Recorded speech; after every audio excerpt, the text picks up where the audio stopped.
ಈ ಇನ್ಸಿಡೆಂಟ್ ಬಗ್ಗೆ ನನಗೆ ಯಾರು ಸರ್ಕಾರಿ ವೈದ್ಯರು ನನಗೆ ಕರೆ ಮಾಡಲಿಲ್ಲ. ನನಗೆ ಮಾಧ್ಯಮದ ಮುಖಾಂತರ ತಿಳಿಯಿತು, ಇಲ್ಲಿ ಕೆಲವು ಇನ್ಸಿಡೆಂಟ್ಸ್ ಆಗಿದೆ, ರಾಜಕೀಯ ಮಾಡುವವರು ಬಾರಿ ಬೇಗ ಇರ್ತಾರೆ. ರಾಜಕೀಯ ಅದನ್ನು ಬೆನಿಫಿಟ್ ತಗೊಳ್ಳಿಕ್ಕೆ ನಾವು ತುಂಬಾ ಜನ ಕಾಯ್ತಾ ಇರ್ತಾರೆ. ಯಾವ್ದು ಅವಕಾಶಗಳು ಸಿಗ್ತಾ ಇಲ್ಲ, ಕಾಯ್ತಾ ಇರ್ತಾರೆ ಕೆಲವರು. ನನಗೆ 11 ಗಂಟೆಗೆ ಈ ವಿಚಾರ 10:30 11 ಗಂಟೆಗೆ ವಿಚಾರ ತಿಳಿಯಿತು. ನಾನು ಕೂಡಲೇ ಇಲ್ಲಿ ಅಧಿಕಾರಿಗಳ ಹತ್ರ ಬಾಕಿಯವರ ಹತ್ರ ವಿಚಾರವನ್ನು ಹೇಳ್ಕೊಂಡಿದ್ದೀನಿ. ಸರ್ಕಾರಿ ಆಸ್ಪತ್ರೆಯಲ್ಲಿ ಒಬ್ಬರು ವೈದ್ಯರು ಕೆಲಸ ಮಾಡುವಾಗ, ಅದರಲ್ಲೂ ಇವರು ವೆಟರ್ನರಿ ಏನೋ ಸೆಕ್ಷನ್ ಇದೆ, ಅಲ್ಲಿ ಹೋಗಿ ಒಬ್ಬರು ಕೂತ್ಕೊಂಡಿದ್ದಾರೆ. ಅವರಿಗೆ ಡಾಕ್ಟರ್ ನೀವು ಹೊರಗಡೆ ಹೋಗಿ ಅಂತ ಹೇಳಿದ್ದಾರೆ. ಆಗ ಅವರವರಿಗೆ ಮಾತಿನ ಚರ್ಚೆಗಳು ಆಗಿದೆ. ಆನಂತರ ಅವರು ಕೆಲವು ಕಠಿಣ ಪದಗಳಿಂದ ಡಾಕ್ಟರ್ಗೆ ಬಳಸಿದ್ದಾರೆ ಅಂತ ಡಾಕ್ಟರ್ ಹೇಳಿದ್ದಾರೆ. ತಪ್ಪು ಅದು.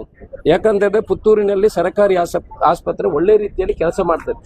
ಹೌದು, 100ರಲ್ಲಿ 100 ಜನರಿಗೆ ಸೇವೆ ಕೊಡ್ಲಿಕ್ಕೆ ಯಾರಿಂದಲೂ ಸಾಧ್ಯ ಇಲ್ಲ. ಆದರೂ compare to any other hospitals, government hospital Puttur is doing good job. ಎಲ್ಲ ಡಾಕ್ಟರ್ಗಳು ಕೆಲಸ ಮಾಡ್ತಾರೆ. ನಿನ್ನೆ ರಾತ್ರಿ 12 ಗಂಟೆಗೆ ಒಬ್ಬರು ಡೆಲಿವರಿ ಪೇಷಂಟ್ ಬಂದಿತ್ತು. ಆಗ ನಾವು ಪಕ್ಷವನ್ನು ನೋಡುವುದಿಲ್ಲ, ಅವರಿಗೆ ಸಹಾಯ ಮಾಡಬೇಕು ಅಂತ ನಾನೇ ಫೋನ್ ಮಾಡಿ 12 ಗಂಟೆ ಅರ್ಚನಾ ಅನ್ನುವ ಡಾಕ್ಟರ್ಗೆ 12:15 ಗಂಟೆ ರಾತ್ರಿಗೆ ನಾನು ಫೋನ್ ಮಾಡಿ ಆ ಡೆಲಿವರಿ ಕೇಸನ್ನು ನೀವು ತಗೊಳ್ಬೇಕು, ಜನರಲ್ ಬೆಡ್ ಆದ್ರೂ ಮಾಡಿ ತಗೊಳ್ಬೇಕು ಅಂತ ಅವರಿಗೆ ರಿಕ್ವೆಸ್ಟ್ ಮಾಡಿದಕ್ಕೆ, ಸರ್ ಆಗುದಿಲ್ಲ, ಮಂಗಳೂರು ಕರ್ಕೊಂಡು ಹೋಗ್ಬೇಕು ಅಂತ ಹೇಳಿದ್ರು. ಮತ್ತೆ ಅವರು ಕೂಡಲೇ ಅದಕ್ಕೆ ವ್ಯವಸ್ಥೆ ಮಾಡಿ ಅವರನ್ನು ಅಡ್ಮಿಷನ್ ಮಾಡಿ ಇಲ್ಲಿ ಡೆಲಿವರಿ ಮಾಡುವಂತ ಕೆಲಸವನ್ನು ಮಾಡಿದ್ರು. ನಾವೆಲ್ಲದನ್ನು ತಿಳ್ಕೊಳ್ಬೇಕಲ್ವಾ. ಸೊ ಡಾಕ್ಟರ್ಗಳಿಗೆ ಅವ್ರಿಗೆ ಕೆಲಸ ಮಾಡ್ಲಿಕ್ಕೆ ಅಲ್ಲಿ ಒಳ್ಳೆ ಅಟ್ಮಾಸ್ಫಿಯರ್ ಇಲ್ಲದ್ರೆ, ವಾತಾವರಣ ಇಲ್ಲದಿದ್ರೆ ಅವ್ರು ಕೆಲಸ ಮಾಡೋದು ಹೇಗೆ? ಖಂಡಿತ ಸಾಧ್ಯ. ನಾವು ಏನು ನಮ್ಮ ನಾವು ಇಲ್ಲಿದ್ದೇವೆ ಸಾರ್ವಜನಿಕರು, ನಾವು ಅದನ್ನು ಅರ್ಥ ಮಾಡ್ಕೊಳ್ಬೇಕು. ಸರ್ಕಾರಿ ಆಸ್ಪತ್ರೆಗೆ ಹೋದ ಕೂಡಲೇ ಅದು ನನ್ನ ಗಂಟು, ನನ್ನ ಆಸ್ತಿಯನ್ನು ತಿಳ್ಕೊಳ್ಳೋದನ್ನು ಬಿಡಬೇಕು. ಸರ್ಕಾರದ ಆಸ್ಪತ್ರೆ ಅಂತ ಹೇಳಿದ ಕೂಡಲೇ ಅದು ನನ್ನ ಆಸ್ತಿ, ನನ್ನ ಗಂಟು ಅಂತ ಅವರ ತಲೆಯಲ್ಲಿದೆ. ಅದನ್ನು ಬಿಡಬೇಕು ಸಾರ್ವಜನಿಕರು. ಅವರ ಮನೆಗೆ ಅವರಿಗೆ ತೊಂದರೆ ಆದಾಗ ಅದರ ಅರ್ಥ, ಅದರ ಅರಿವು ಎಲ್ಲ ಅವ್ರಿಗೆ ಗೊತ್ತಾಗ್ತದೆ. ಅದರಿಂದ ಈ ವಿಚಾರದಲ್ಲಿ ಅವರ ವಿಚಾರ ಏನಂತ ಹೇಳಿದ್ರೆ, ಅವರು ಕಂಪ್ಲೇಂಟ್ ಕೊಟ್ಟ ಕೂಡಲೇ ಅವ್ರು ಯಾರು ಗಲಾಟೆ ಮಾಡಿದವರಿಗೆ ಅವರನ್ನು 15 ನಿಮಿಷ 1 ಗಂಟೆ ಒಳಗೆ ವಾಪಸ್ ಕಳಿಸಿದ್ದಾರೆ ಮನೆಗೆ ಅಂತ. ಇವರು ಪೊಲೀಸ್ನವರ ರಿಪೋರ್ಟ್ ಪ್ರಕಾರ ಇವರು ಕೊಟ್ಟ ಕಂಪ್ಲೇಂಟ್ ಅಲ್ಲಿ ಅದು ಕೆಲವು ಸೆಕ್ಷನ್ಗಳು ಅಟ್ರಾಕ್ಟ್ ಆಗುದಿಲ್ಲ. ಆದ್ರಿಂದ ಅದನ್ನು ಬೇರೆ ಕಂಪ್ಲೇಂಟ್ ಮಾಡಿ ಕೊಡ್ಲಿಕ್ಕೆ ಹೇಳಿದ್ದೀನಿ. ಕಾನೂನು ಪ್ರಕಾರ ಅದನ್ನು ಮಾಡ್ಲಿಕ್ಕೆ ಹೇಳಿದ್ದಾರೆ, ಅದನ್ನು ಮಾಡುವಂತ ಕೆಲಸವನ್ನು ಮಾಡ್ತಾರೆ. ಕಾನೂನು ಪ್ರಕಾರ ಏನೇನು ಕ್ರಮಗಳನ್ನು ಕೈಗೊಳ್ಳಬೇಕಾ ಆ ಕ್ರಮವನ್ನು ಕೈಗೊಳ್ಳುವಂತ ಕೆಲಸ ಪೊಲೀಸ್ ಇಲಾಖೆ ಮಾಡ್ತದೆ. ಅನಾವಶ್ಯಕವಾಗಿ ಅವರಿಗೆ ಒತ್ತಡ ಇದೆ, ಇವರಿಗೆ ಒತ್ತಡ ಇದೆ, ಇನ್ನೊಂದಿದೆ, ರಾಜಕೀಯ ಮಾಡೋದಿಲ್ಲ, ಅಗತ್ಯ ಇಲ್ಲ. ನಮಗೆ ಪುತ್ತೂರಿನ ಅಭಿವೃದ್ಧಿ ಬೇಕು. ಪುತ್ತೂರಿನಲ್ಲಿ ಈಗ ಏನು ಅವಕಾಶಗಳು, ರಾಜಕೀಯ ಮಾಡಲಿಕ್ಕೆ ಅವಕಾಶಗಳು ಕಡಿಮೆ ಸಿಗ್ತಿದೆ. ಅದಕ್ಕೆ ಕೆಲವರು ಬಂದು ವಾಟ್ಸಪ್ ಅಲ್ಲಿ ಅದಕ್ಕೆ ಇದಕ್ಕೆ ಫೋಟೋ ಹಾಕಿ ನಾನು ಇಲ್ಲಿ 2 ಮಾತಾಡಿದ್ರೆ ಅವ್ರು ಹೋಗಿ ಮನೆಯಲ್ಲಿ ಮಲಗ್ತಾರೆ. ಇಲ್ಲಿ ಮಾತಾಡ್ತಾರೆ, ಅಲ್ಲಿ ಹೋಗಿ ಮನೆಯಲ್ಲಿ ಮಲಗ್ತಾರೆ. ಅದೇನು ಪ್ರಯೋಜನ ಇಲ್ಲ. ನ್ಯಾಯ ಕೊಡಿಸುವಂತ ಕೆಲಸ ನಾವು ಮಾಡ್ತೇವೆ. ಯಾವುದೇ ಡಾಕ್ಟರ್ಗಳಿಂದ ಕೂಡ ತೊಂದರೆ ಆಗುವುದನ್ನು ನಾವು ನೋಡಿದೀವಿ.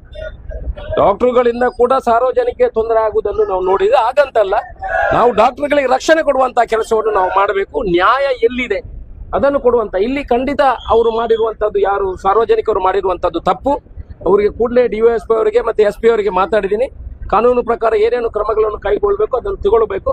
ಇವತ್ತು ಸಾಯಂಕಾಲ 6 ಗಂಟೆವರೆಗೆ ಅವರು ಎಲ್ಲಿದ್ರು ಅದನ್ನು ಕರ್ಕೊಂಡು ಕೊಡುವಂತ ಕೆಲಸ ಆಗಬೇಕು. ಕಾನೂನು ಪ್ರಕಾರ ಏನೇನು ಅದರಲ್ಲಿ ಸೆಕ್ಷನ್ಗಳಿದೆ ಅದರ ಪ್ರಕಾರ ಕ್ರಮವನ್ನು ಕೈಗೊಳ್ಳಬೇಕು ಅಂತ ಹೇಳಿದ್ದೀನಿ. ಅದನ್ನು ಮಾಡುವಂತ ಕೆಲಸ ಮಾಡ್ತೀವಿ. ಯಾವುದೇ ಡಾಕ್ಟರ್ಗಳು ಏನು ಹೆದರ್ಬೇಕಂತಿಲ್ಲ. ಪುತ್ತೂರಿನಲ್ಲಿ ಯಾವುದೇ ತೊಂದರೆಗಳು, ದೊಡ್ಡ ಇನ್ಸಿಡೆಂಟ್ಗಳು ಏನಂತ ನಡೆಯುವುದಿಲ್ಲ. ಹೌದು, ಚಿಕ್ಕ ಇದಾಗಿದೆ, ಅವ್ರಿಗೆ ಬೇಜಾರಿದೆ. ಇನ್ನು ಇದು ಒಂದಲ್ಲ, ಇದು ಹಿಂದೆನೂ ಕೂಡ ನಾನು ಡಾಕ್ಟರ್ ಪುತ್ತೂರಯ್ಯ ಮಾತ್ರ ಅಲ್ಲ, ಇನ್ನೊಬ್ರು ಡಾಕ್ಟರ್ ಇದ್ದಾರೆ ಅಲ್ಲಿ, ಯಾರಪ್ಪ, ಜೈನಬ, ಅವ್ರ ಹತ್ರನೂ ಕೂಡ ಮಾಹಿತಿ ಪಡ್ಕೊಂಡಿದ್ದೇನೆ. ಕೆಲವರಿಗೆ ಅದರ ಬಗ್ಗೆ ಸಂಶಯಗಳು ಏನು ಬೇಡ, ನಾನು ಡಾಕ್ಟರ್ ಜೈನಬ ಹತ್ರ ಕೂಡ ಕೇಳಿ ಮಾಹಿತಿಯನ್ನು ಪಡ್ಕೊಂಡಿದ್ದೀನಿ, ಯಾವ ಇನ್ಸಿಡೆಂಟ್ ಯಾವ ರೀತಿ ಆಗಿದೆ ಅಂತ.